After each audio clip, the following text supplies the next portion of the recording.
Emosi itu atau perasaan kita tuh sama kayak bom waktu, ditekan terus, ditahan-tahan terus, nanti bisa-bisa meledak. Jadi silent pressure itu biasanya tekanan yang dialami individu. Sama atau beda nggak sih Kak dengan yang namanya stres gitu?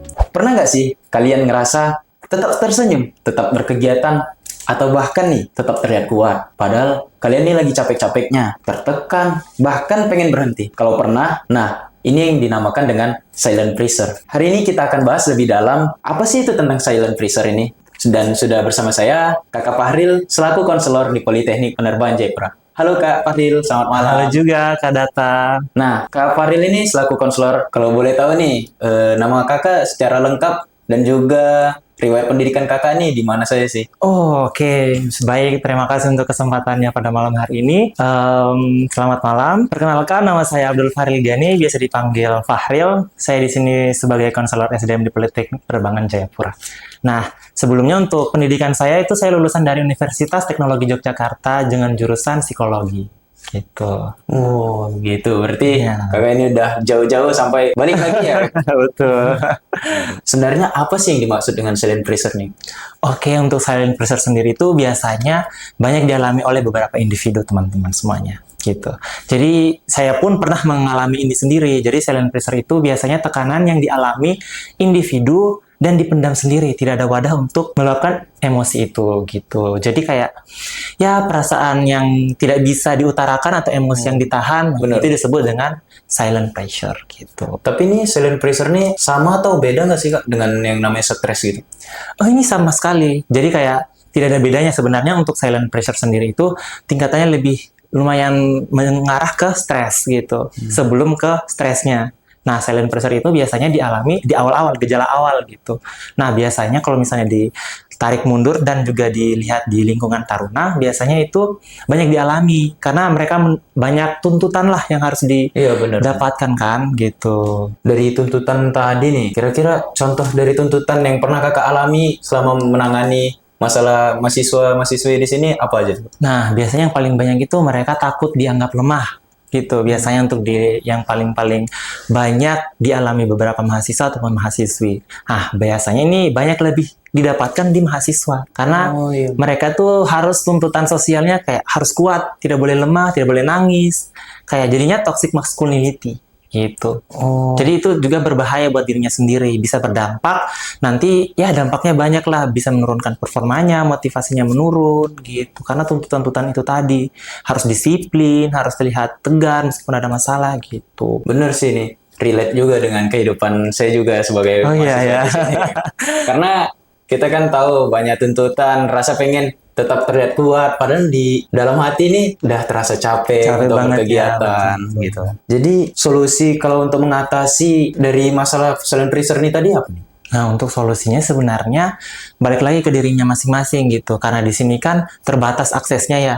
Gitu kayak aktivitasnya ya lumayan terbatas lah.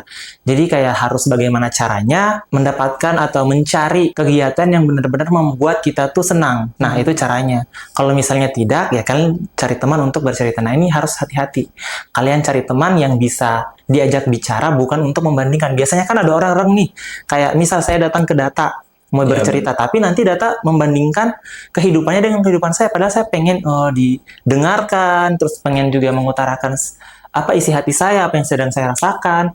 Terus juga biasanya kalau orang-orang seperti itu nanti dia bilang masalah sepele, padahal kan kita nggak tahu ya. Nah, silent pressure ini tuh biasanya dianggap sepele teman-teman, padahal ini dampaknya nanti bisa ke stres atau depresi, bisa-bisa nanti ya mengonsumsi obat, kemungkinan kalau misalnya udah lebih parah lebih ditahan lagi. Nah, solusi yang lebih tepat itu tadi, cari teman untuk bercerita atau teman yang benar-benar bisa mendengarkan dan memberikan solusi yang baik gitu, memberikan motivasi, dorongan, dukungan gitu.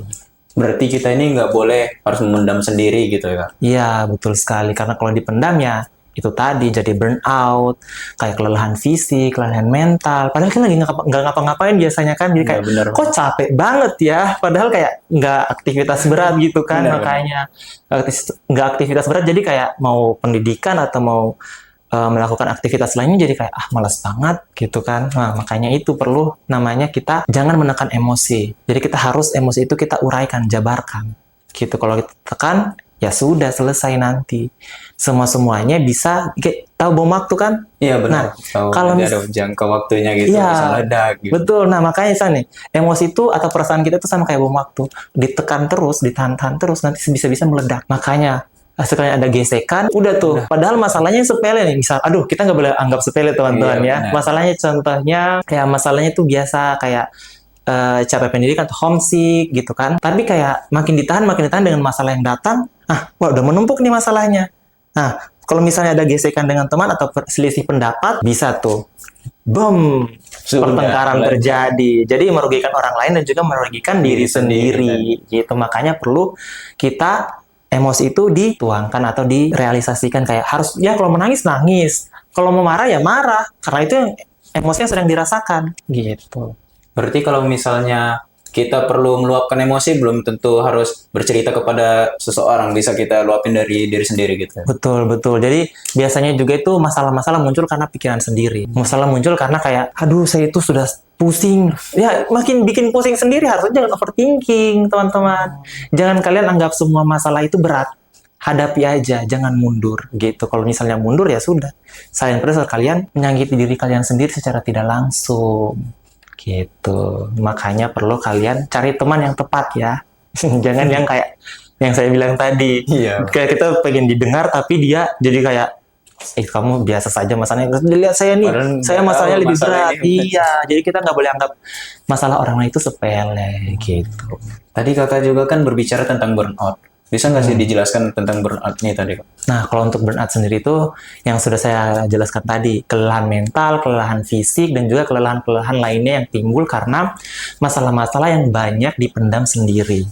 Gitu. Makanya bisa-bisa kalau burnout ini bisa menurunkan motivasi belajar, motivasi untuk melakukan kegiatan sehari-hari. Jadi makanya perlu yang namanya kita itu melakukan konseling kalau misalnya yang mau. Tapi kan di sini masih tabu banget ya konseling itu. Makanya itu PR buat kami tim konselor, buat biar kayak taruna-taruna ini bisa lebih percaya diri lagi.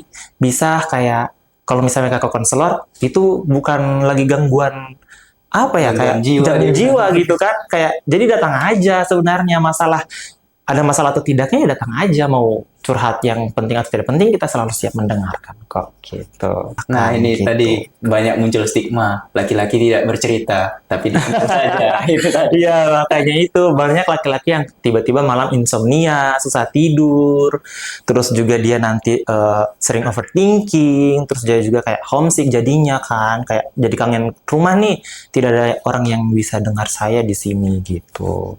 Jadi menurut kakak nih, kalau kita ngerasa tertekan nih, wajar nggak sih? Wajar sekali, karena yang namanya manusia, ya kalau misalnya tidak merasa tertekan berarti itu bukan manusia gitu. Makanya itu perlu yang namanya merasakan apa yang sedang kita rasakan, itu perlu diungkapkan. Itu tadi, biar kita lebih lega, bisa lebih memahami diri kita sendiri. Karena yang tahu diri kita ya kita sendiri, bukan orang lain gitu. Orang lain cuma bisa support gitu. Jadi ada nggak sih ini kak, kata-kata buat mahasiswa-mahasiswi di Politeknik Jayapura nih? Oke, untuk kata-kata pada malam hari ini ya, untuk mahasiswa-mahasiswi Politeknik Penerbangan, jadilah diri sendiri, be yourself. Jangan kalian merasa kalian itu yang paling hebat. Tapi perlu kalian sadari bahwa kita itu sama-sama manusia, ada batasan, ada kekurangan, ada kelebihan gitu. Jadi perlu kita kenali diri sendiri biar kita bisa menjadi pribadi yang lebih baik. Saya percaya mahasiswa-mahasiswi di Politeknik Penerbangan Jayapura ini tuh sumber daya manusianya sangat-sangat oke banget.